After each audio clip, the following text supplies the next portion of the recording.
Trending खबर है वो ये है कि अमेरिका के राष्ट्रपति डोनाल्ड ट्रंप के ट्रेड एडवाइजर पीटर नवारो से जुड़ी हुई है। और आप इस खबर के जरिए आज ये समझेंगे कि अमेरिका ने भारत पर जो ट्रेड लगाया है उसका असर भारत पर ज्यादा पड़ रहा है या फिर खुद अमेरिका पर, और इसलिए आज अमेरिका बौखला रहा है। दरअसल अक्सर आप टीवी पर ये देख रहे होंगे कि अपोजिशन पार्टी के लीडर टैरिफ को लेकर प्रधानमंत्री मोदी पर निशाना साधते हुए ये कहते हैं कि पिछले 11 साल में ये पीएम मोदी की फेल विदेश नीति का नतीजा है, जिसने आज भारत पर 50% टैरिफ का बोझ डाल दिया है और अब इससे करीब 20 लाख लोगों के रोजगार पर सीधा असर पड़ रहा है। लेकिन आज ट्रंप का ट्रेड एडवाइजर अमेरिका के टीवी चैनल पर बैठकर जो बोल रहा है वो ये दिखाता है कि अमेरिका अंदर ही अंदर घुट रहा है और जल रहा है, और उसे इस बात का मलाल खाया जा रहा है कि भारत उसकी बात क्यों नहीं मान रहा। आज आपको जो बातें पीटर नवारो ने कही हैं वो बहुत ही गौर से सुननी चाहिए। अमेरिका के टीवी चैनल्स पर बैठकर पीटर नवारो ने 3 बौखलाहट भरी बातें कही। पहली बात, उन्होंने भारत के लोगों को घमंडी बताया और ये कहा कि भारत आज तानाशाह देशों के साथ बिस्तर में लेटा हुआ है। दूसरी बात पीटर ने ये कही कि देखो, चीन तुम्हारी जमीनों पर कब्जा कर रहा है और तुम्हारा असली दोस्त चीन और रूस नहीं बल्कि अमेरिका है। और तीसरी बात जो ट्रंप के इस ट्रेड एडवाइजर ने कही वो ये है कि इसने यूक्रेन और रूस के खिलाफ जो युद्ध चल रहा है उसे मोदी का युद्ध बताया और ये कहा कि जिस तरह से भारत रूस से तेल खरीद रहा है वो ये दिखाता है कि यूक्रेन के खिलाफ युद्ध भारत लड़ रहा है, और इसलिए अमेरिका के जो आम नागरिक हैं उन्हें अपने टैक्स के पैसे इसी मोदी युद्ध के लिए भेजने पड़ते हैं।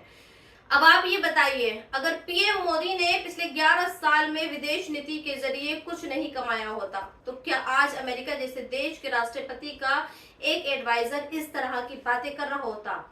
एक रिपोर्ट के मुताबिक अमेरिका ने करीब 66 देशों पर टैरिफ लगाया है और इनमें कई देश ऐसे हैं जिन पर भारत से ज्यादा टैरिफ लगा है। और इसका मतलब यह है कि आज भारत जैसे देश की हर सबको जरूरत है और आज बड़े से बड़ा देश ये चाहता है कि भारत से उसकी बात ना बिगड़े। अब आपको एक देसी खबर बताती हूँ और वो देसी खबर इन दोनों महिलाओं से जुड़ी है। शायद आप इन दोनों महिलाओं को पहचानते हो। एक टीवी एंकर चित्रा त्रिपाठी है और दूसरी कांग्रेस की प्रवक्ता रागिनी नायक है। इन दोनों के बीच जुबानी युद्ध चल रहा है और ये युद्ध ऐसा है कि दोनों सार्वजनिक मंच यानी सोशल मीडिया पर एक दूसरे की पोल खोल रही हैं। आज आपको इन दोनों ने कैसे एक दूसरे को नंगा किया है वो भी देखना चाहिए। दरअसल चित्रा त्रिपाठी और रागिनी नायक के बीच सोशल मीडिया वाली इस जंग की शुरुआत एक पुराने वीडियो से होती है, जिसे कांग्रेस की प्रवक्ता रागिनी नायक ने अपने सोशल मीडिया अकाउंट से पोस्ट किया, जिस पर चित्रा त्रिपाठी ने रागिनी पर तंज कसा और ये कहा कि जिस तरह से रागिनी ने उनका पुराना वीडियो निकाला है वो ये दिखाता है कि रागिनी और कांग्रेस के बुरे दिन आ गए हैं। फिर क्या था, इस पर रागिनी नायक का भी जवाब आया और उन्होंने चित्रा त्रिपाठी को उनके वीडियो पर आए कमेंट्स पढ़ने के लिए कहा और चित्रा त्रिपाठी को संघी एजेंडे को चलाने वाली चरण चुंबक पत्रकार बताया। इस पर चित्रा भी भड़क गई और उसने भी दुनिया को ये बताया कि कैसे रागिनी नायक ने जब इलेक्शन लड़ा था तो उसके सिर्फ 6000 वोट ही मिले थे और उसकी जमानत जब्त हो गई थी। चित्रा त्रिपाठी के इस जवाब पर इस जंग में नया मोड़ आया है और वो मोड़ सीधे निजी जिंदगियों तक चला गया, क्योंकि रागिनी नायक ने इस बार चित्रा त्रिपाठी के पर्सनल लाइफ पर अटैक किया और ये बताया कि कैसे चित्रा त्रिपाठी का हस्बैंड ओयो होटल में दूसरी लड़कियों के साथ पकड़ा जाता है और कैसे बीजेपी का एक सांसद चित्रा त्रिपाठी के घर तक पहुंच जाता है। हालांकि अभी तक रागिनी नायक के इस हमले का जवाब चित्रा ने नहीं दिया है, लेकिन मेरा मानना यह है कि जो लड़ाई पत्रकारिता से शुरू हुई थी उस लड़ाई को पत्रकारिता तक ही रह देना चाहिए था। हम सभी की अपनी एक पर्सनल लाइफ होती है और ये पर्सनल लाइफ प्रोफेशनल लाइफ से अलग होती है, जिसमें हम कैसे हैं क्या है ये हमारी अपनी जिंदगी होती है। रागिनी नायक ने चित्रा त्रिपाठी की निजी जिंदगी पर हमला करके एक गलत और नए ट्रेंड को जन्म दिया है। आगे बढ़ते हैं और अब आपको ये बताते हैं कि हमारे देश और चीन में क्या फर्क है। और ये फर्क इसलिए भी आपके लिए जानना जरूरी है क्योंकि जब हमारी चीन के साथ दोस्ती होती है और हमारे प्रधानमंत्री चीन के राष्ट्रपति से मिलने जा रहे हैं, एक रिपोर्ट ये बताती है कि चीन के जो उद्योगपति हैं यानी बिजनेसमैन, वो आजकल खाने पीने और इस्तेमाल की चीजों में इन्वेस्ट नहीं कर रहे हैं। वो ह्यूमनॉइड रोबोट्स, पानी में चलने वाली कार, एयर टैक्सी और एआई टेक्नोलॉजी में निवेश कर रहे हैं। और ये निवेश यानी इन्वेस्टमेंट इसलिए हो रहा है ताकि चीन नए नए आविष्कार कर सके और दुनिया में अपनी छाप छोड़ सके। लेकिन हमारे देश में क्या हो रहा है वो भी आप देख लीजिए। हमारे देश के एक केंद्रीय मंत्री एक इलेक्शन रैली में ये कह रहे हैं कि हिंदुओं को सिर्फ झटके वाला मांस ही खाना चाहिए और ये मांस सिर्फ हिंदुओं से खरीदना भी चाहिए। हमारे देश में सड़कों से मुस्लिम नाम वाले बोर्ड्स को हटाया जा रहा है और इसलिए हटाया जा रहा है क्योंकि कुछ हिंदूवादी नेताओं को ये मंजूर ही नहीं है कि वो जब सड़क पर निकले तो उन्हें मुस्लिम नाम वाले बोर्ड दिखाई दे। और सिर्फ यही नहीं, कुछ मुस्लिम लड़के सिर्फ इसलिए पीटे जाते हैं क्योंकि वो मुसलमान हैं। हापुड़ में कुछ मुस्लिम लड़के जब पार्टी करके लौट रहे होते हैं तो उनसे पहले उनका नाम पूछा जाता है और जब वो अपना नाम आमिर, सलमान, वसीम टाइप बताते हैं तो उन्हें बुरी तरह से पीटा जाता है। लेकिन दूसरी तरफ चीन है जो साइंस के फील्ड में इन्वेस्ट कर रहा है।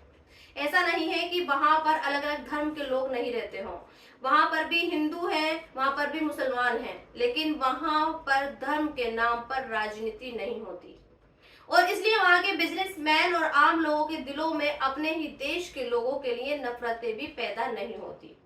क्योंकि हमारे देश में धर्म के नाम पर राजनीति होती है, इसलिए हमारे देश के लोगों के दिलों में अपने ही देश के लोगों के खिलाफ जहर भर जा रहता है और वो जहर उन्हें इन्वेंशन की लेबोरेटरीज से निकालकर सड़कों पर ले आता है। तरक्की की एक और बात आपको बताती हूँ।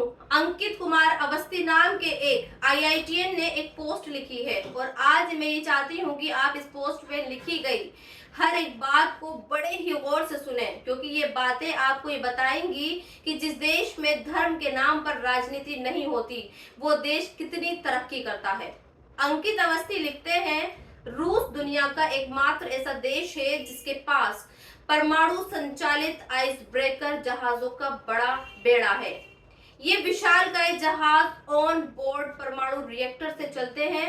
ये जहाज डीजल संचालित आइस ब्रेकर की तुलना में कई गुना अधिक शक्तिशाली होते हैं।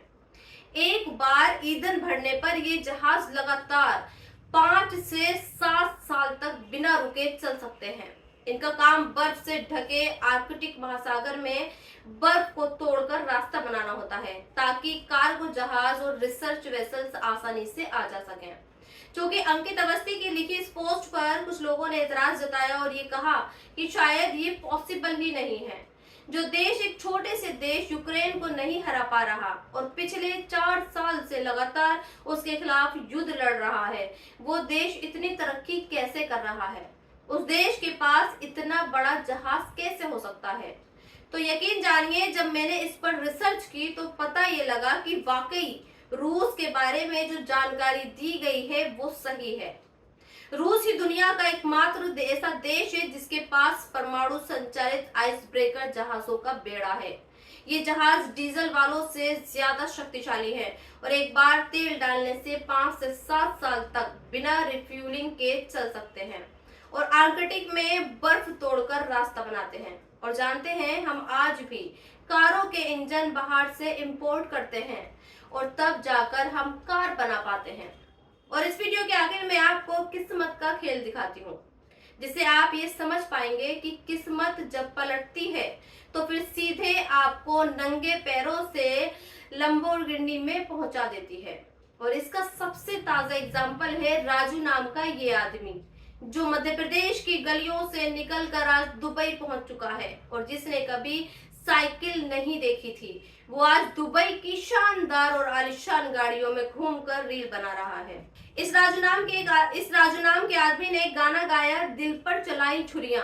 उस गाने को किसी ने रिकॉर्ड किया और वो सोशल मीडिया पर आ गया। फिर क्या था, कभी अपनी बीवी की बेवफाई से ठुकराया बेरोजगार राजू रातों रात फेमस हो गया और अब वो दुबई की चमचमाती गाड़ियों में घूम रहा है और वहां पर गाने गा रहा है।